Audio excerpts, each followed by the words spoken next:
क्या वापडा की बिजली को मुकम्मल खुदा हाफिज कह देना मुमकिन है? अस्सलामुअलैकुम, मैं हूं इंजीनियर यासिर सिद्दीकी।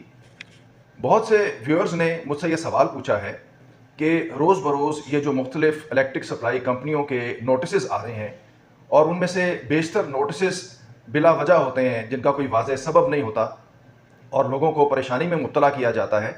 तो क्या कोई ऐसा अमली रास्ता मुमकिन है कि वापडा की बिजली से मुकम्मल तौर पर निजात हासिल कर ली जाए? यानी कि वापडा की बिजली के बगैर, मीटर के बगैर हम कोई ऐसा सिस्टम लगा सकें जो 24 घंटे के लिए हमारी ज़रूरियात को पूरा कर सके। तो देखिए, अगर इसको कॉन्सेप्चुअली बात की जाए तो ऐसा बिल्कुल मुमकिन है। यानी कि ऐसे सोलर सिस्टम लगा लेना जो कि आपको मुकम्मल तौर पर ऑफ ग्रिड ले जाएं और आप उस पर 24 घंटे गुजारा कर सकें, तो ये कोई बहुत बड़ी दुश्वारी इसमें नहीं रह चुकी।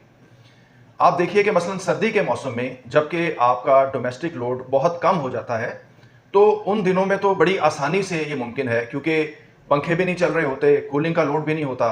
तो आप रात के औकात में ज़्यादा से ज़्यादा आपका कोई फ्रिज चल रहा होगा, फ्रीज़र चल रहा होगा, तो वो इतना मामूली लोड होता है कि एक अच्छी बैटरी जो होती है, एक बैटरी बैंक जो होता है, उसके ऊपर इस सारे लोड को 24 घंटे चला लेना कोई बड़ी बात नहीं होती।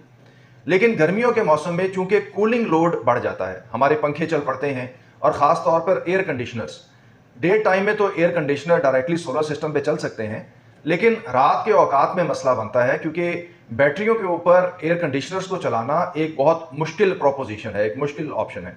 हमें एक बहुत बड़ा बैटरी बैंक लगाना पड़ेगा अगर हम एयर कंडीशनर को रात के औकात में सोलर पे चलाना चाहें, बैटरी पे चलाना चाहें। तो इस वजह से बेसिकली ये कूलिंग लोड है जो कि मुश्किल पैदा करता है। लेकिन अब नई टेक्नोलॉजीज़ के साथ ऐसे कूलिंग सिस्टम भी वजूद में आ रहे हैं जो कि कम बिजली खाएंगे, यानी कि जो कि एनर्जी एफिशिएंट होंगे और आपकी जो डिज़ायर और जो डिमांड है कूलिंग के हवाले से, वो भी ज़्यादा एफिशिएंटली पूरी करेंगे। तो मैं उम्मीद करता हूं कि इंशाल्लाह बाय नेक्स्ट ईयर कुछ ना कुछ ऐसे टेक्नोलॉजीज़ मार्केट में इंट्रोड्यूस हो जाएंगी जो कि रात के औकात में आपकी कूलिंग नीड्स को ज़्यादा एनर्जी एफिशिएंट वे में पूरा कर सकेंगी। तो उसके बाद इंशाल्लाह मुकम्मल ऑफ ग्रिड जाना आसानी के साथ मुमकिन हो जाएगा। तो इसके साथ ही मुझे इजाज़त दीजिए। अल्लाह हाफिज़।